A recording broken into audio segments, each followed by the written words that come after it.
Welcome to another episode of the Covenant Podcast brought to you by Covenant Baptist Theological Seminary. This is a resource which exists to equip listeners with theological content from a 1689 Baptist perspective. Although today we won't be talking about a particular Baptist or the 1689 London Baptist Confession. We'll be talking about another person in church history that we are excited to have a conversation about with our brother Jeremy Johnston, that is C.S. Lewis, but we want to welcome our brother back to the podcast. Welcome back, brother. Oh, it's great to be here again. Thanks for inviting me. Yeah, I think this is the third time we've had you on, so that's a good sign that we really enjoy our conversations with you. We really appreciated the last conversation that we got to have with you on J.R.R. Tolkien a little over a year ago. Just so our listeners know, you have written a book, a biography on Tolkien that is available on H&E's website. I can link to that in the show notes. I read it last year, really appreciated it, learned more about Tolkien, thankful for that work. Check it out, listeners. And check out this conversation now that we're about to have on C.S. Lewis, someone I don't believe you've written about, but I assume have spent much time engaging with. But before we jump into all that, brother, I'm talking a lot. Can you just update us about what's happening in your life and ministry right now? Yeah, so I continue to, so my main day job is I'm a teacher. So I'm still wrapping up the academic school year up here. I teach in three institutions. So I teach at a college and seminary in Cambridge called Heritage, Cambridge, Ontario, Canada, I should say, not Cambridge, England. That'd be great. But no, I teach at a seminary where I teach English. And then I teach at a local university where I teach history. And then I also teach at an independent school, or private school is what we call that, where I teach classical studies and English and history here as well. So I've been pretty wrapped up with almost stretching myself a little bit too thin with a lot of teaching gigs. I'm also a lay elder, lay pastor in a local church as well. And we're going through a few transitions. We're looking at maybe merging or migrating with another group that owns a building. We've been renting a building, our church, for many years. And we thought we would invest our gifts and our people into helping another work that has a building and has sort of a local witness. So that's been a big process too. So there's been a lot of things muddling around. And so in terms of my writing projects, it's a bit on the back burner right now. I'm working on a devotional based on Anne Bradstreet. She's a Puritan American poet. In fact, the first American poet. She's part of that crew that came over and settled Massachusetts Bay Colony there. And so she's the first American poet and the first female American poet. And she's just incredible stuff. So rich and beautiful. So I'm trying to work on a devotional based on her poetry. And I'm also doing some research on another biography on G.K. Chesterton, which I may mention a few times here as well, because G.K. Chesterton has a huge influence on C.S. Lewis. So although, I mean, I'm concerned because I keep doing biographies on Catholics, and I want to be the Baptist, the sort of Reformed Baptist guy who's keeps investigating these Catholic dudes. But there's much we can learn from their lives and their work. So that's kind of a nutshell what I've been up to. Well, you're certainly a busy man, brother. We're grateful for your labors for the church and in the academy, and we're certainly grateful for your work on those Catholic dudes, as you put it. This is a very interesting conversation that we have tapped for today, and in some respects, it feels weird to ask you this question, but we've got to start somewhere as we talk about the life and the impact that C.S. Lewis has had for many decades up to this point. Who was C.S. Lewis? Weird question to ask, because most of our listeners at least have heard the name. But we'd love to give you the chance to describe for our listeners something about C.S. Lewis's upbringing, how he became a Christian. You mentioned Chesterton having an impact on C.S. Lewis. Who were some of his closer associates? I really just want to sit back and give you the floor and see where you take this, because I know there's a lot to be said about C.S. Lewis, and I think you'd be the right candidate to whet our appetites and get us going in this conversation about his life and his impact. All right. Well, great. We'll see what I can do with this. So C.S. Lewis was born in 1898 in Belfast, Ireland. So he's actually Irish, and now it's Northern Ireland today. But that's where he was born. That's where he was raised. He's one of two boys. So he's got an older brother named Warren Lewis. C.S. Lewis, his birth name is actually Clive Staples Lewis. Kind of an odd name, Clive and Staples. So that's why he goes by C.S. Lewis. And those who knew him personally called him Jack. Jack is a name that he chose apparently when he was a little boy. So, and I think that seems to work better than Clive. Clive Staples. So he grew up as I said, in Belfast, Ireland, and his mother passed away when he was about 9 years old. And his father was a moderately successful businessman, but the year his wife passed away, it sort of put him in a tailspin. And I think Lewis's father also lost his brother and his father. So it was a year of death in the C.S. Lewis family. And for the young Lewis, losing his mother at a young age was quite devastating. And I think it had some spiritual ramifications for him as he was trying to navigate who God is. He does talk about in his autobiography, Surprised by Joy, how he prayed to God like God was a magician in the sky, who would heal his mother. And of course, his mother dies. And that wasn't the moment that he initially broke away from his childhood faith, but it certainly contributed to that. And then his father basically sent him to a boarding school, sent him off to a boarding school. I think the dad just didn't know how to deal with kids. Remember, this is the early 20th century, 1900s, and dads with strollers and diapers wasn't a common sight in those days. So he sent his son off to boarding school, as well as his other son, who was at a boarding school. And C.S. Lewis had a horrific time. He experienced some really brutal treatment and bullying. I think anyone who's read Lewis's work as an adult, that he's brilliant. I mean, he's an absolute egghead, and sometimes eggheads can be targets, and I think he was targeted quite a bit. And so he experienced a lot of hardship, as well as some very abusive teachers.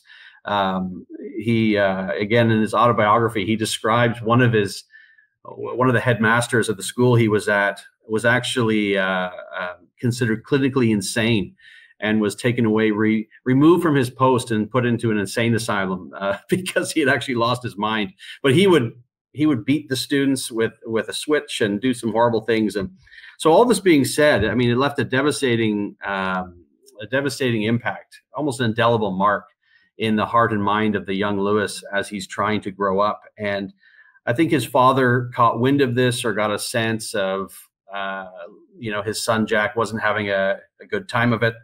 And so he ended up sending his son at the age of 15 now to be tutored one-on-one by Lewis's father's old teacher and headmaster. This is a guy, his name is W.T. Kirkpatrick, who lives in Surrey, who lived in Surrey, and he was called the Great Knock. The Great Knock. That's what C.S. Lewis always called this tutor. And so he moved in with the tutor and his wife. And so his wife was a lovely woman, took care of him, provided lovely meals and tea time biscuits and all that sort of stuff. And what the Great Knock did for C.S. Lewis was teach him reason and logic, and really nurture the intellectual potential that C.S. Lewis had. The Great Knock was an atheist, a determined atheist, and it's during this time that, under the Great Knock's tutelage, that C.S. Lewis comes out as an atheist as well. So he says, "Yep, here's the logical reasoning." He bought into it. Now, I think it's important to note that later on in Lewis's life, when he becomes converted, becomes a Christian. We'll talk about that in a sec. Lewis brings to bear all that intellectual reasoning, all that argumentation, all of that logic that he learned from this great teacher, and he brought it to bear with much of Lewis's own apologetic writing in defense of the gospel. So it's great how the Lord uses these unbelieving, hardcore atheists and these seemingly distracting moments in a person's life to use that for his glory and for his good, the furthering of his kingdom. After that, part of the process, actually, the war breaks out in 1914 in World War I. This is, and Lewis is too young to be enlisted. He's also Irish, meaning that he wasn't going to be conscripted or part of the draft, as I guess they say in the States. So he wasn't going to be conscripted because he was Irish. However, as he was growing older and older, he continued his studies. He went to Oxford University, and he realized that so many young men were gone. They were, the halls were empty, the classes were empty. So many young men were overseas fighting in France and Belgium and other places in the European continent. And Lewis felt that he wanted to fight as well, to fight for king and country, as it were. And so he enlists. He and a good friend, another Irishman named Paddy Moore, that was sort of his nickname. I think his first name, I got it written down here, Edward Courtney Francis Paddy Moore, but they called him Paddy Moore.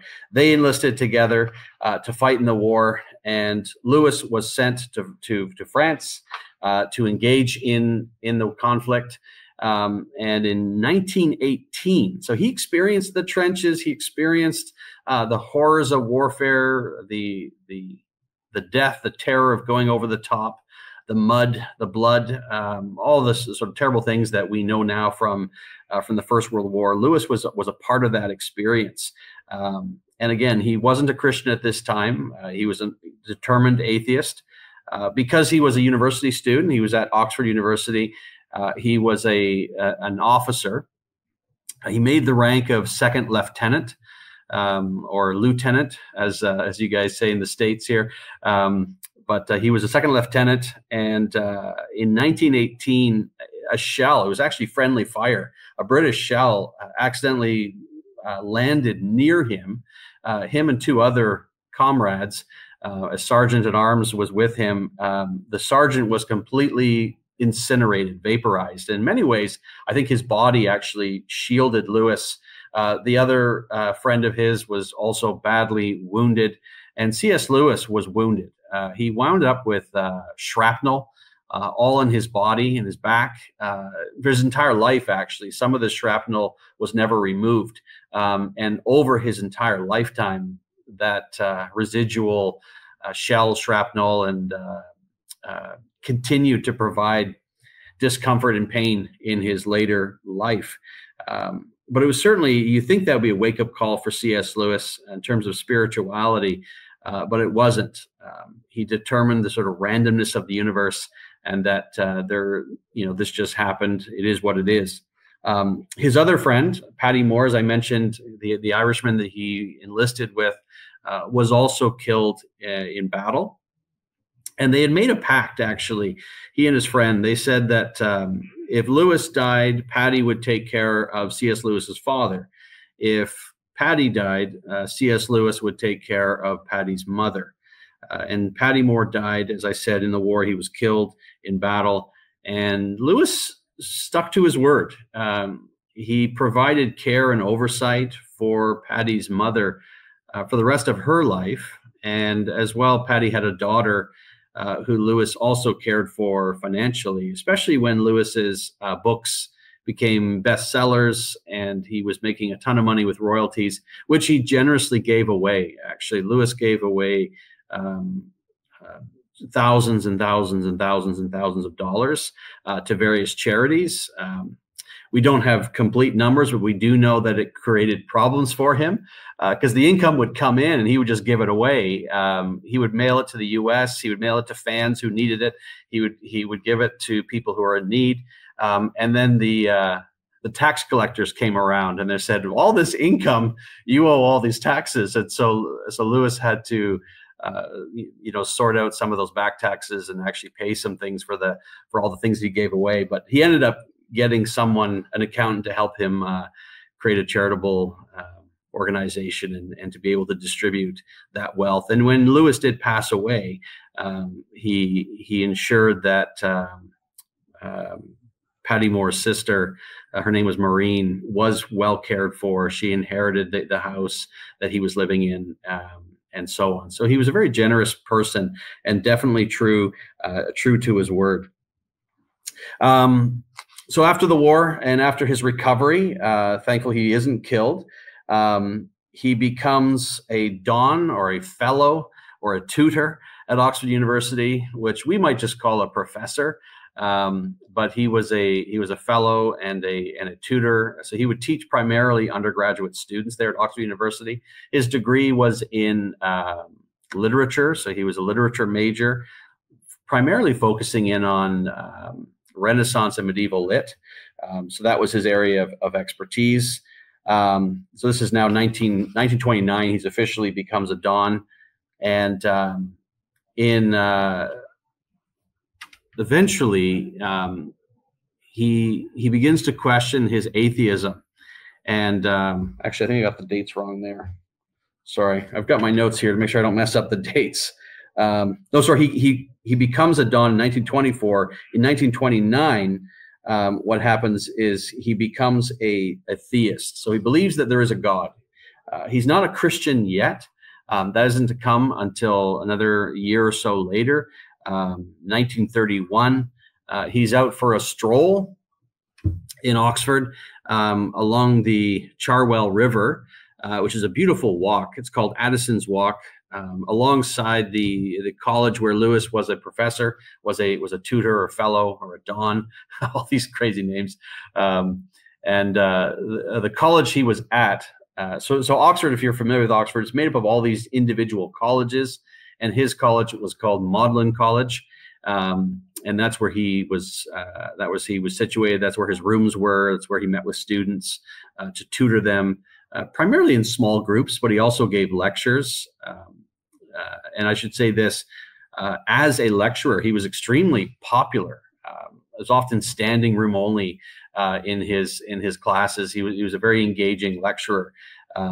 And obviously about a very engaging tutor. And there's all sorts of books. A lot of his former students have written testimonies and books of being in class with him or being tutored by him. Just a remarkable educator. For me, as a professional educator, as a side note, I learned a ton about teaching and learning from C.S. Lewis. He's just an incredible teacher, and so on. Anyways, back to that walk, Addison's Walk. Beautiful walk. He was walking with J.R. Tolkien, who we've talked about already, the author of Lord of the Rings. They had become friends by this point. Tolkien was also a professor. He was a professor of Anglo-Saxon literature at Oxford University as well. And they became friends, and they were walking along Addison's Walk with another fellow named Hugo Dyson. And in that discussion, as they're walking on this beautiful path along the river, Tolkien in particular challenged Lewis with this idea of the Christian story as being more than just a myth. So Lewis was a theist at this point. He believed in God, but did he believe? He didn't feel he believed in the Christian story, because the Christian story of the incarnation, the death and resurrection, that often appears in a number of other myths. And Lewis just felt the Christian myth was just one of many, many myths. Of this sort of hero who dies and rises up sort of concept, that trope. And what Tolkien challenges C.S. Lewis on is this idea that the Jesus myth, air quotes myth, right? The Jesus story was more than just simply a made up tale that had some kind of moral implication. It was actually true. It was historically true. And that reality that it is true myth or historical myth, it did happen. So I'm using the word myth very technically here. I don't know if your listeners, sometimes people get concerned when Lewis or Tolkien talk about the myth. They're talking about it as a literary construction, but it actually happened. And that's what blew Lewis's mind. He started to realize this wasn't just simply a story, that in some cases, these pagan myths were in some ways laying the foundation for the true story, where God was going to bring in the sort of this peak moment in human history, where the incarnation actually occurs, not just as a story or a nice idea that God comes to earth, and that God dies for us, and that God rises up and grants us new life. All of the beautiful truths of the gospel actually happened. And it really clicked in C.S. Lewis's mind. And the very next day, he's out with his brother, because they were living together by this point in Oxford. They were two bachelors. And they're actually on a motorcycle, and Lewis was in the sidecar, I believe. So you think of this motorcycle, these two old guys, they're driving down, and they're heading down to the zoo. They're going to the zoo that day. And on the road to the zoo, Lewis submits his life to Christ. He becomes a Christian completely, as he's thought through all these things that Tolkien had said. And that began this new life for C.S. Lewis. After that point, in the 30s, Lewis and Tolkien and a few of his other friends would get together. This is very well known, very famous. His group called the Inklings, where they would meet at various pubs in Oxford. The Bird and Baby was one they would often meet at. The Lamb and Flag was another one. And they would meet regularly to read stories, works in progress, talk about theology, debate various things, and enjoy some good fellowship together. And during those Inkling experiences, this is where, C.S. Lewis read to the group and got feedback while he was writing it on the Screwtape Letters and on the Narnia Chronicles. And J.R. Tolkien read The Hobbit and The Lord of the Rings and got feedback on these things. And there were other writers there as well who shared their work and got that feedback. So it's a remarkable time. The full span of the Inklings, it goes for at least 15, 20 years, somewhere around there. They would meet fairly regularly, sometimes 2 times a week, to discuss literature, discuss various topics. There's all sorts of great books on it. Humphrey Carpenter wrote a book called The Inklings, which discusses it in detail. There are other great books out there on the subject. One of my favorites is by Diana Glyer called Bandersnatch, where she talks about how the Inklings actually worked and how effective it was at helping the writers become better writers. So, I mean, if you enjoy Lord of the Rings, if you enjoy the Narnia Chronicles, we are indebted to that literary group that would meet regularly to discuss and provide some feedback on their stuff. So it's after his conversion and with these Inklings and this writing support is when Lewis began in earnest his writing ministry. Now, he wrote some stuff before he was converted. One of the first things that he writes after conversion is sort of an autobiographical allegory about his own salvation. It's called Pilgrim's Regress. It's about sort of a riffing off of John Bunyan's Pilgrim's Progress. It's very good, very insightful, and he really reflects on the spirit of the age, the intellectual climate that he was living in at that time. But it certainly has applications for us today as he describes his coming to Christ and his growth as a Christian. That is all there. And he continues to write remarkable works in terms of literary criticism.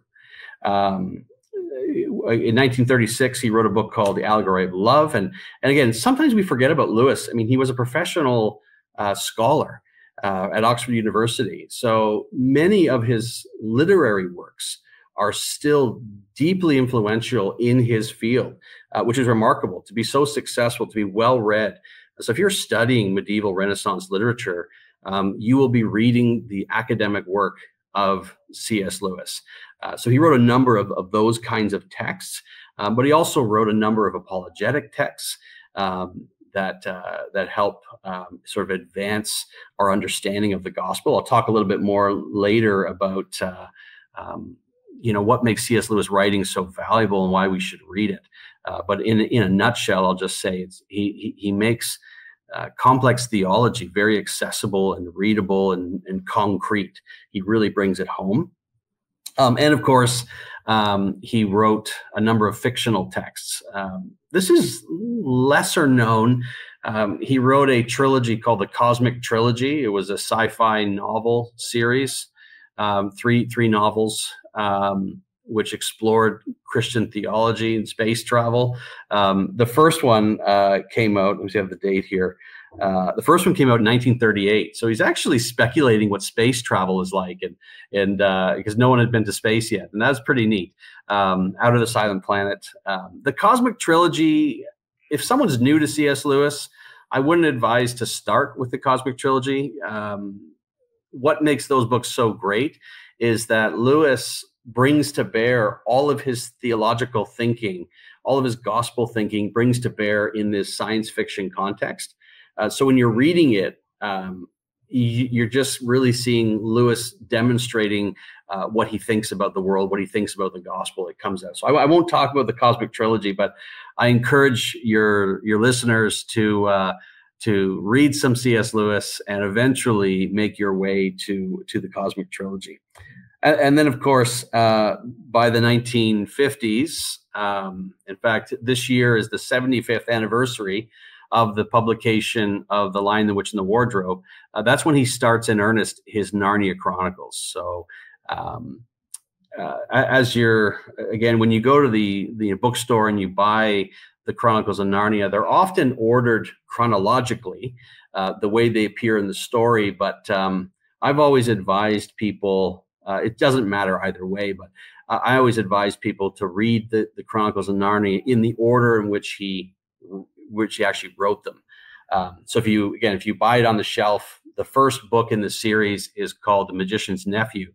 But that was actually the sixth book he actually wrote. It was like a prequel. You think of George Lucas and his Star Wars prequels. The original Star Wars movies came out, episodes 4, 5, and 6, in the 70s and 80s, and then it wasn't until the 90s when George Lucas went back and he created the other prequel films 1, 2, and 3. It's the same sort of thing or similar thing as C.S. Lewis, although it wasn't quite that many decades. I think it was only about, when did he finish? So 6 years. He wrote the whole series in the span of 6 years. But so you can Google that. For me, I return to the Chronicles of Narnia often, and I will read them chronologically. So beginning with The Magician's Nephew and going all the way to The Last Battle, and then right now I'm going through them again, and I decide to read them in the order in which he wrote them. And he gets different flavor. It's just interesting to sort of see how he thinks through these things. But the very first one that came out was The Lion, the Witch, and the Wardrobe, and that's certainly one of the most famous out of the Chronicles of Narnia. Just to sort of to speed up things a little bit here, he does actually his friendship with Tolkien continues, but he does meet a woman. She's a Jewish American woman from I think she's from New York. She was a former Marxist and an atheist who came to Christ in 1946 and became a fan of Lewis's writing. And, Lewis, I should mention this, he responded to the letters of almost all of his fans. And over his lifetime, he wrote about 3,400 letters to fans. in my own library at home, I've got a sizable C.S. Lewis library. I've got about 10 volumes containing various assortments of his letters. Where he wrote, one fellow, he would write letters in Latin. So there's a whole book on just his Latin letters, and he wrote beautiful letters to children. It's one of my favorite books that he wrote, is called Letters to Children. And he wrote to this elderly woman, a widow in the United States, and that book is called Letters to an American Lady. And he provided her financial support. There was nothing untoward. It was just a friendly relationship, and he answered her theological questions and conundrums and provided advice. But yeah, over 3,000 letters he wrote. For about 20 years, it was estimated he spent about 2 hours a day, usually in the morning, just writing letters to fans. It's just incredible. This woman, Joy Davidman, was one of the women that he had written to. He writes to all sorts of people, but she was a fan. She came over, and they became friends. She was a formidable intellect, very, very intelligent woman, and I think that's what certainly fueled their friendship. She had 2 sons. She was a divorcee, which is very complicated, and J.R. Tolkien wasn't very thrilled with her presence because she was very loud. She was very much a presence. She very much wanted to be part of the Inklings discussions, and I think she was just offensive by nature of her extroversion and her American presence. You know what I mean? If you know what I'm talking about, I think she was quite a force to be reckoned with. And I'm turning off all your listeners here. I'm not at all trying to offend anyone, but there is something, right? There's just this, larger than life presence that is often associated with American culture. Everything's big, right? You got to go big cars, big burgers, big personality. So anyways, so there she was, and she was going to be kicked out of England because she had overstayed her visa had ended or something of that nature. And this was a real point of contention for J.R. Tolkien, who was a Roman Catholic. And as you might know, Roman Catholicism, they expand the sacraments. It's obviously bad theology, but they consider marriage or holy matrimony as one of the sacraments. And so Tolkien was very offended that Lewis would marry this woman in a civil ceremony. So again, it wasn't a romantic relationship. They didn't move in together. It was just a legal thing. And Joy had contracted cancer. So she was limited in her ability to get medical treatment. And in the UK, they had offered the treatment, and so they were married in a civil ceremony. So again, not really the best situation, and certainly was it put a fence between Tolkien, who thought that this was not appropriate use of marriage, sort of a legal loophole. But whatever the case is, Joy stayed in the UK, and she did have cancer. But a romantic relationship did develop between them. And they did fall in love, but then she was terminally ill, and on her deathbed, she had an ecclesiastical marriage, or they had an ecclesiastical marriage. They brought in a minister, Anglican minister, who married them, and then they were officially married in the eyes of God. And in the graces of God, miraculously, and it's wonderfully accounted in a number of places, she's healed. She's healed of her cancer. She goes into remission, remarkable comeback. And then they live together. She moves into the home where Lewis lives, called the Kilns. You can still visit there today. Actually, you can go to the Kilns where Lewis lived. An American group, the C.S. Lewis Foundation, bought the Kilns and beautifully restored it to its former glory. It's just like when Lewis lived there. And there's also a beautiful nature reserve called the C.S. Lewis Nature Reserve in the back there. So if any of your listeners get a chance to go to Oxford, England, definitely check out. You have to make an appointment to have a tour, because it's also a scholarly center. So scholars live there and work out of there. but tourists can go through, and it's just fantastic. So in the kilns, and then a number of years later, this is 1960. Joy's cancer returns, and she does pass away.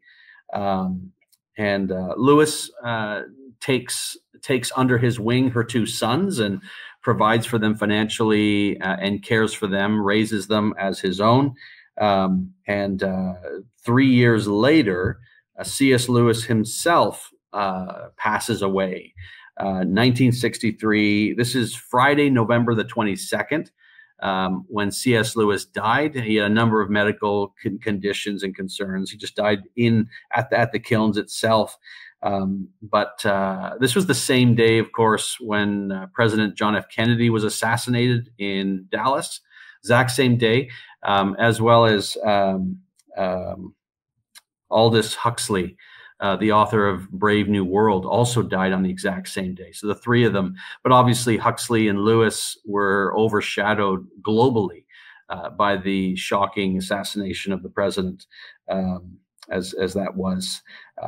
So that that in a real, I hope that was fast. Maybe it wasn't fast. In a nutshell, is the life of C.S. Lewis. Well, considering, brother, that you're a academic lecturer by vocation, that probably was quite fast for you. Okay, sorry about that. No, I appreciate the biography. I thought it was very helpful. I assume that several of our listeners know who C.S. Lewis is or know something about him, but certainly probably was not aware of several of these really helpful details of his life that you were able to bring out. So I found that really useful for myself, and I felt the same way in reading your book on Tolkien. It was interesting as I listened to C.S. Lewis to try to connect some of the things happening during that time. You mentioned at the beginning, with all your own responsibilities, that you're feeling a little stretched thin. I couldn't help but think of Bilbo telling Gandalf that he's feeling like stretched butter over bread. And all of this is your fault, brother, that I know these illustrations, because before having you on, I knew nothing of Middle Earth or Narnia. So it's either your fault or I'm to thank you for it. I'll do the latter and thank you for it. Now we want to transition to talk about this book that you began to talk about in your biography there, your little sketch of C.S. Lewis, one of those important writings of his, maybe one of the most well-known one of his writings, The Lion, the Witch, and the Wardrobe, and the whole Narnia series. Why do you think Christians should consider reading these? What are they about? How is the gospel present in these writings? And what's that weird thing happening at the end of the last battle? I know that's a lot, but how do you want to answer this? No, that's great. Maybe we'll run out of time before I get to that weird part from the last battle. But no, we have to tackle that for sure. The Chronicles of Narnia, and I'll zero in on Lion, the Witch, and Wardrobe in just a sec. But the Chronicles of Narnia is essentially a portrait of the gospel from redemption to final consummation. It really is the full gamut. And I'm using the word portrait because that's what Lewis is trying to do. He's trying to paint a picture or show rather than tell, as it were. And a lot of folks confuse the Chronicles of Narnia as an allegory. It is not an allegory. And Lewis repeats that a number of times in a number of his letters and other works and essays about his book or his series. It is not an allegory like the way John Bunyan's Pilgrim's Progress actually is an allegory. It's an allegory of a guy named Christian who symbolizes a Christian. And then he goes on a journey, which symbolizes the spiritual journey, so that's very much an allegory from the city of destruction to the celestial city, where, characters, locations, events represent abstract concepts or moral truths. What Lewis is trying to do is, what if there was another cosmos, a separate universe, not this universe, not this world, not this cosmos, as it were, but a totally different cosmos where things were operating differently? What if Jesus came to that place? And here in our cosmos, in our universe, Jesus, God, incarnates as a man. But what if in Narnia, this other cosmos, God incarnates as a lion. So it's really, it operates in the fantastical what if, but the gospel needs to play its way out in a similar strand or similar way that the gospel plays out in our universe, in our cosmos. So that's kind of that's the idea. It's the idea of a what if, or Lewis, in a letter to a child, as I said, those letters to children, he says this.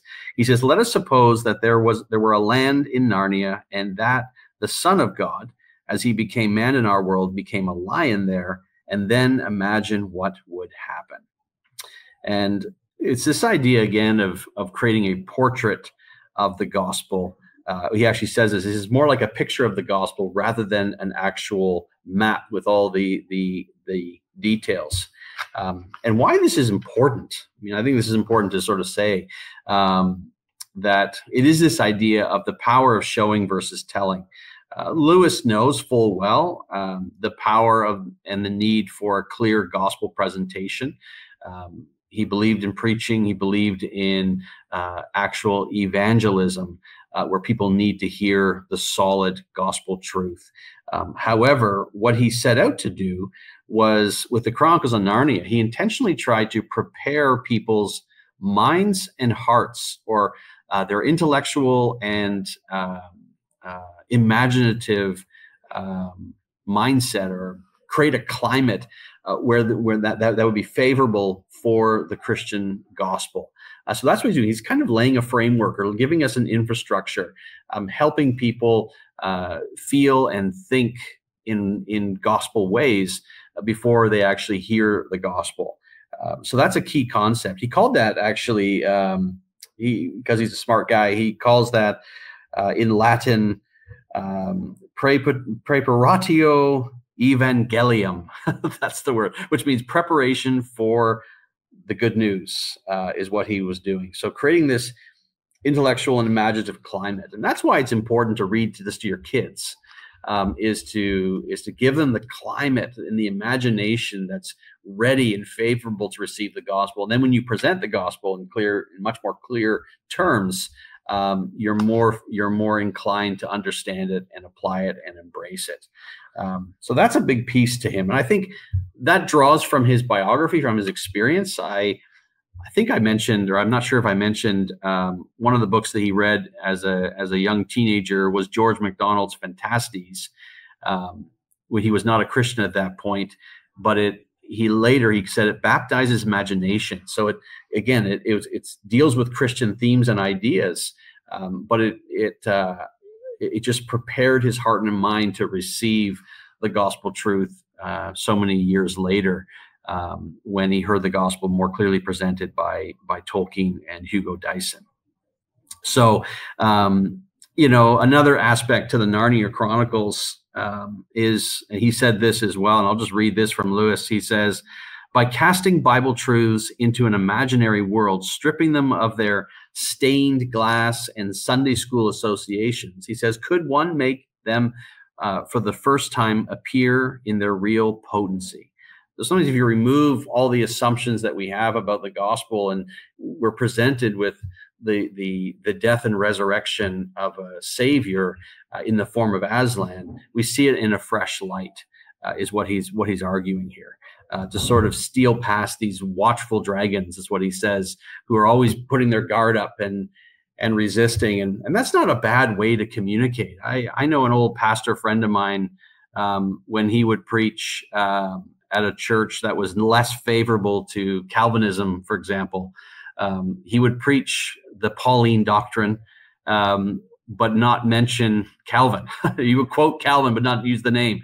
And people would come at the end, they would shake his hand at the back and they'd say, "Wow, that was a powerful biblical message." And but as soon as you add the name to it, all these resistance and blockages come up, and you stop listening to what's going on. So that was Lewis's intent, was to try to disarm people a little bit and lay that infrastructure, create that intellectual and imaginative climate, as I've said. He says this is a couple quotes from Lewis. He says, "Those who help to produce and spread such a climate," so the climate that he's trying to spread, and therefore doing useful work, and yet no such great matter at all. Their share is a modest one. It is always possible that nothing whatever may come of it. That does not mean we should put down the tools. So he says, obviously, it's more important to be more open with the gospel. That's why we need churches and preachers and evangelism.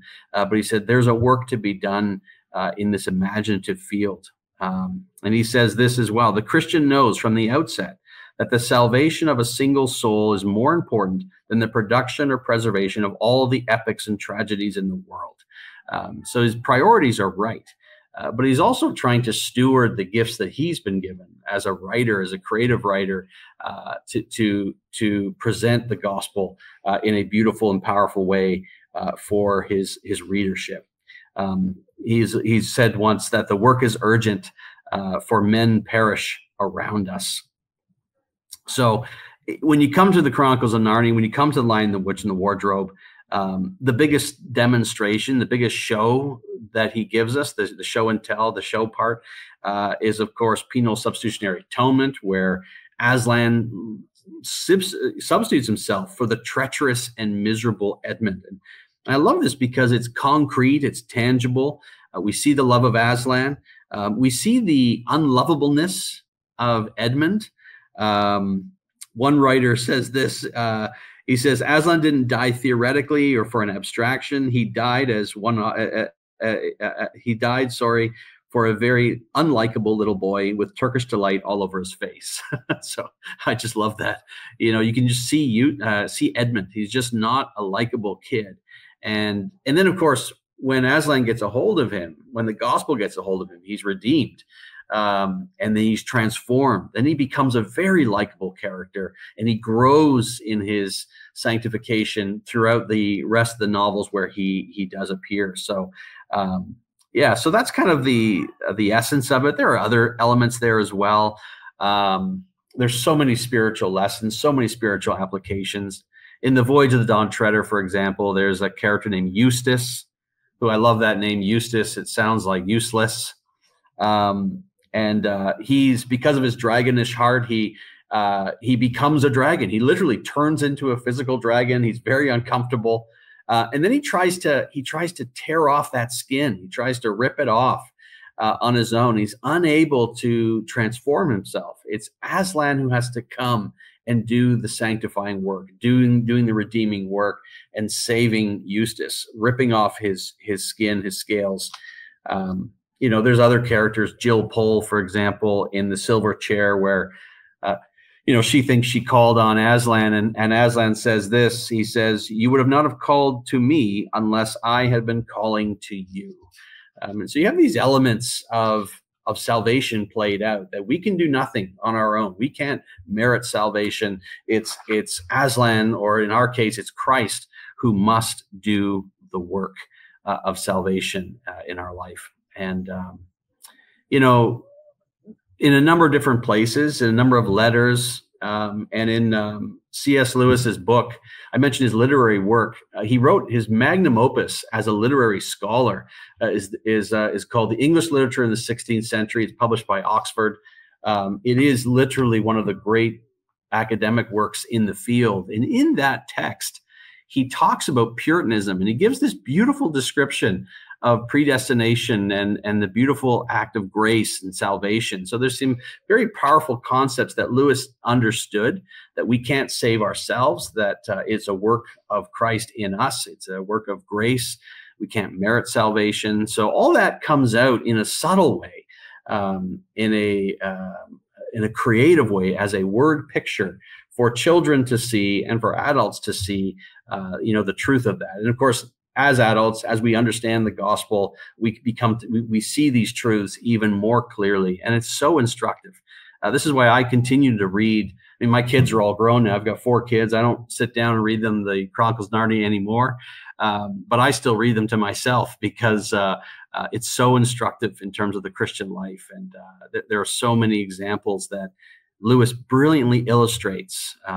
You know, the way parables work, the way Jesus uses parables, the way Jesus uses all sorts of beautiful literary examples, the prodigal son, the Good Samaritan, all these stories that Jesus uses to help illustrate truth for us, or even the way Nathan uses that story with David after the adultery with Bathsheba, about the sheep and the lamb, and he says, you are that man, and it just cuts to the quick.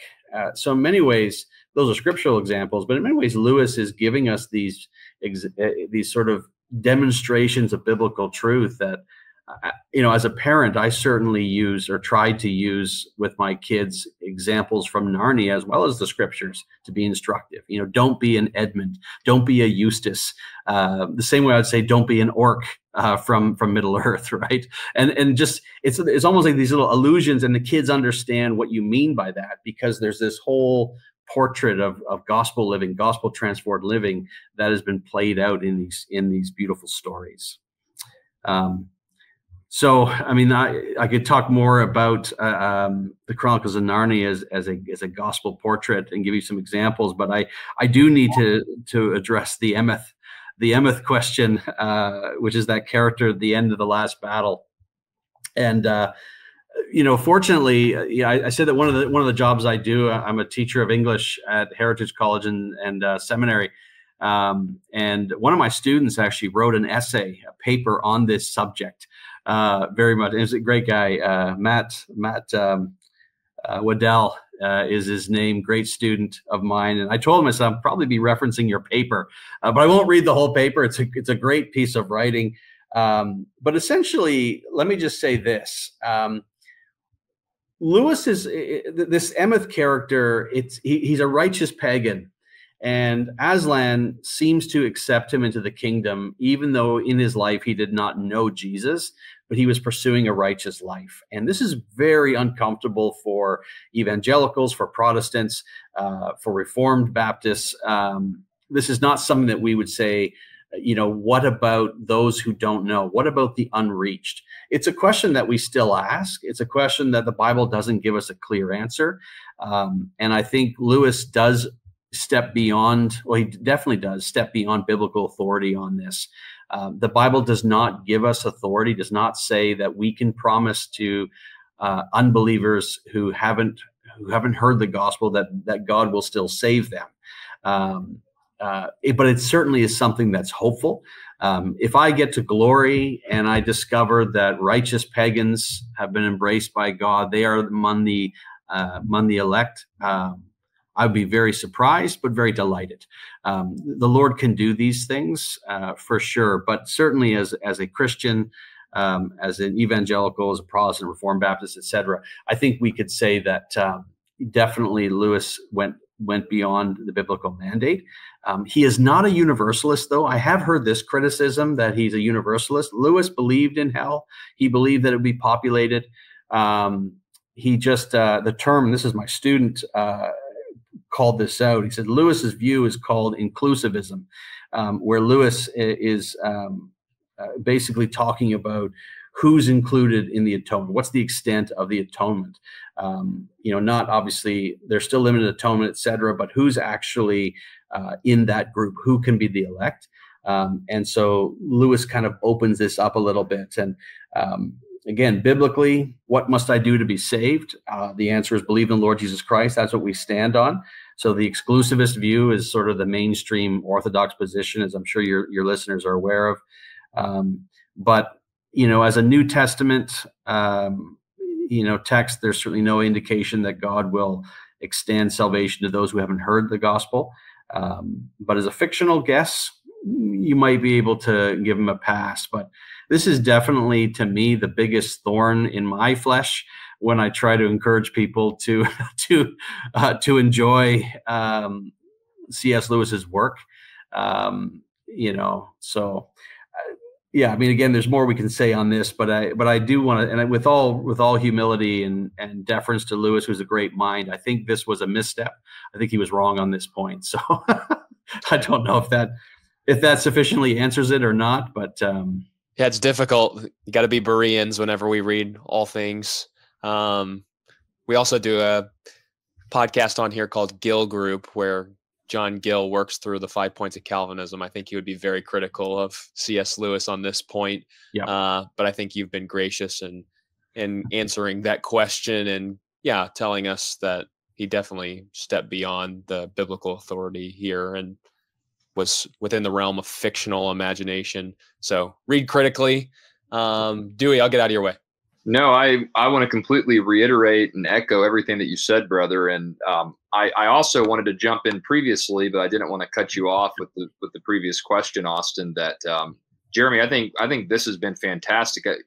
If we wanted to give somebody a one-stop shop for a synopsis of who C.S. Lewis was, and now the Chronicles of Narnia, we've got the place. So we really appreciate you giving us such a robust synopsis and overview of these particular subjects that we've addressed thus far into the conversation. And I want to shift gears a bit now. I want to give you the opportunity to explore some of the literature that C.S. Lewis produced that go outside the vein of the Chronicles of Narnia. So please feel free to follow any rabbit trails that you want on that point. And then as a Christian, and particularly as one who appreciates Christian apologetics. My doctorate was actually concentrated in the discipline of apologetics. I've always appreciated Lewis's work in that specific arena. So maybe as a follow-up question to the various works that Lewis produced, maybe give our listeners a sample of why they should read Lewis's work in apologetics, and particularly the value that comes with reading Lewis in apologetics. Yeah. Oh, great questions. Yeah, certainly. The Chronicles of Narnia, his fictional work is remarkable, as we've talked a lot about. And I mentioned the Cosmic Trilogy, and I've also mentioned his literary work, which is also excellent, if you have an interest in those things. But his apologetic works, I think, is what he's most famous for, and it's for good reason. He talks about a number of topics that are meaningful to Christians. Just as a list, one of his books is called The Problem of Pain, where he tackles, why there's evil in the world, why there's suffering. His most important work, and I would argue in terms of among the top 100 books that every Christian should read, alongside things like Calvin's Institutes and Augustine's Confessions, would be Mere Christianity. Which is a fantastic book. It originally began as a series of BBC, that's the British Broadcasting Corporation, radio broadcasts during the war, where he was explaining and laying that intellectual foundation, providing that intellectual climate for the gospel, where he was arguing for mere Christianity. This is a phrase that he lifts from Richard Baxter, actually. So he talks about this, and then that eventually became Mere Christianity, this fantastic book where he lays out the gospel in such a powerful way, and helps people use their intellect, but also their heart and imagination to understand the truths of Christianity compared to all other religions and all other philosophical answers to the great questions of the universe. And that's, to me, I think part of his value is he speaks to our head, but he also speaks to our hearts, and he speaks to our bodies. It's just a holistic. I often say, when I'm trying to counsel people who struggle with prayer, I lift from C.S. Lewis. Lewis talked about, he said, you know what? Sometimes getting on your knees and praying and bowing your head and putting your hands together, that physical act of putting your body in submission, hunkering over, actually helps your spirit and your mind submit to prayer. And I've done that myself. If I'm struggling with prayer, I'll physically move into a position. The Bible doesn't tell us how to pray, or specifically, physically how to pray, but that's the kind of wisdom that Lewis brings to the table. Is he says, we have bodies, and bodies are good. We understand that theologically, but we tend to just speak to the brains. And I think that's one of the things that Lewis fought against, as well as J.R. Tolkien, was modernism, which came in through the Enlightenment, and which was such an emphasis on the intellect. But Lewis challenges that and says, we're not just brains, but we're bodies, and we are emotional centers. And so Lewis's apologetics speaks to us in that way. It's also very clear and imaginative in how he communicates these truths. And in some ways, I hate to say old-fashioned truths in new ways, but that sounds kind of pejorative, because I love old-fashioned things. But he takes these old truths that we think we know, and he presents them afresh with a fresh life and a fresh insight, never changing what's truly there, just presenting it in a different angle in a different way. And I think that's what makes his apologetics so accessible and so profound. And interestingly enough, I mean, his literary criticism, his literary scholarship reads the same way. I mean, he's got, as he's talking about, certain texts and certain meter and certain poems, he'll throw in this little nugget of wisdom just thrown in there. And it's so powerful and profound and so quotable and pithy. So definitely there's a list there. What did I mention? I mentioned Problem of Pain is a great one. Mere Christianity. Four Loves is where he talks about, he kind of divides up the sort of love into its four Greek words. He's pushing the boundaries of love, and some people are critical of it, but it's so instructive, particularly his writings on what friendship is, the friendship love. He's so insightful there, as well as erotic love, that romantic love that you have with a spouse. He talks about that so brilliantly and so clearly and so powerfully. One of Lewis's friends, a guy named Owen Barfield, once remarked that what Lewis thought about everything is contained in what he said about anything.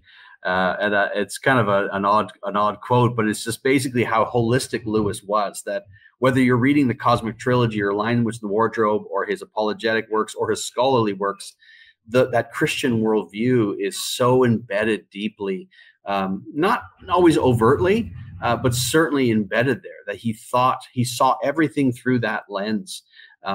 He talked about the gospel of Christianity as being like the sun, and it's Christianity is the sun by which he sees everything else, and that is such a Lewis concept. I'm just trying to remember your other question there. What I should do is I've got the top 5 Lewis books that you should definitely read. So I'll get that in there before we run out of too much time here. But Mere Christianity is number 1. Screwtape Letters is number 2. This is a fantastic collection of made-up letters between a demon. It's very comical but very insightful. So a demon giving advice on how to tempt people. It's incredibly insightful, very, very funny, very illuminating. The Narnia Chronicles, which I'm going to count as 1. I see you have got 1 book, so that counts as 1. And then his autobiography, Surprised by Joy, where he walks through his own conversion and salvation and his focus on joy. I haven't talked about joy. Man, I missed the mark there. I apologize for that, because joy is a big gift that Lewis brings to the table. There's a joyfulness that sometimes we miss in our somber, serious approach to the things of God. We want to be serious. We want to be serious about holiness, but we also need to be serious about joy and laughter and those sort of things that Lewis certainly emphasized. So, Surprised by Joy is his autobiography, and then I would say number 5 is. It's a literary work, but it's preface to Paradise Lost. Paradise Lost by John Milton, the great English epic, trying to recapture the gospel story told in poetic form. But he wrote a scholarly introduction to that work, and man, it is gold. It's gold from a literary perspective. It is gold from a wisdom, spiritual perspective.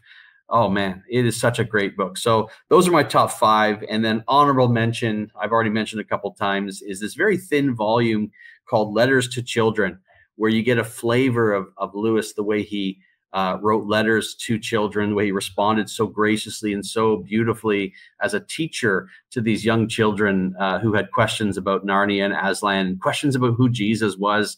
It's so beautiful to read. So top 5 plus 1 honorable mention. This is very helpful, brother. And don't worry about the time. We're enjoying this conversation with you. Do you think C.S. Lewis might be more, people might be more drawn to him, especially if they're Protestants, than Tolkien because of these theological writings that he wrote in his own theological tradition? Yes, absolutely. I came to Tolkien through C.S. Lewis. Actually, I knew about The Hobbit as a young kid, but it was the Chronicles of Narnia that really fired me up. And then learning about Lewis and reading biographies about Lewis, And then I learned about Tolkien, and it was through Lewis that I came to Tolkien. But definitely, and I mean, he's a Protestant. Not all of his theology is not all of his ducks are in a row theologically, but it's humbling for us. I mean, I have to be careful of my own theology. I mean, I'm fairly certain about a number of things, but I'm also wondering, maybe I missed a mark here or there. I mean, we have to be humble in that way. Yes. And the fact that Lewis missed the mark on a few areas, even the books that are off, like The Last Battle. I mean, he's very clear that there's only one way to salvation. It's through, in Narnia, it's through Aslan, which is then through Jesus in our world, right? So he's very clear on that. The whole book is about false religion, false gods, and false this and that, and that there's only one true, only in Jesus, only in Aslan, in Narnia can you be saved. And so he's very clear on these things. And yet, you know, you just have to take it with a bit of a grain of salt and keep your eyes open as you're tackling his texts. You know, he wasn't necessarily exegetical in his approach to the scriptures, although he has a high view of scriptures. And it's also important to note, I mean, I have spoken on Lewis on a number of occasions in various contexts and online, and I do get some criticism from folks. Lewis's thinking on a number of issues did change over his lifetime. Early on, he was a theistic evolutionist, so some of his earlier works were more evolutionary, and then by the end, he was a ardent defender of creationism and rejected all things evolution once he came to understand more clearly. And you have to just recognize this is the spirit of age. I mean, he was at Oxford University with all these intellectuals rubbing shoulders and different ideas, and he's a literary guy, not a scientist. And so it took him a while to sort of come along. So I would encourage if you read his essays, he wrote a lot of essays and a lot of articles. Get a sense of that breadth, that arc of this is what he thought here, but later on in life he thought this, and he came to a deeper understanding. So if you do come across something wonky, he might have actually repented of that later, later in life. Oh, this has been excellent. Thank you as well for your top 5 works by C.S. Lewis. The first thing I ever read by C.S. Lewis, this is going to tell my interest of reading, was his preface to Athanasius. I don't know if he wrote it to this specifically, but he gives advice about reading old books, more old books than new books. That is a gold essay. I extract that and use that in all my courses about reading. That particular essay on reading old books from that book. Yeah, fabulous. Is very helpful advice, I have found, at least. So I was thankful to be introduced to C.S. Lewis that way. This has been an excellent discussion. We want to allow you to have the final words to wrap it up. So what final reasons would you give for Christians to study the writings of C.S. Lewis? And do you have any final recommendations about C.S. Lewis, about or from him, where to read? You've already given some books, so if you've already done that, that's okay.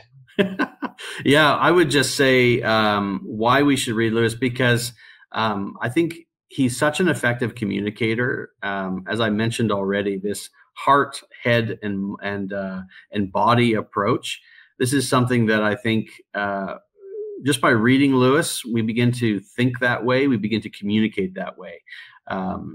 So we not only learn nuggets of wisdom, we have a richer, deeper Christian spiritual life because of his work, but we then can become better evangelists, better communicators of gospel truth that isn't just simply cerebral, or isn't just simply heart wishy-washy, or isn't just simply, of the flesh, material focus, pragmatism. It's all three of these things working together beautifully. So that would be my biggest advice or biggest support of why we should read Lewis, and why I encourage my students to read Lewis, is because it helps us. He helps us become better communicators, and also that not only communicators of the actual gospel, but that preparation of the gospel.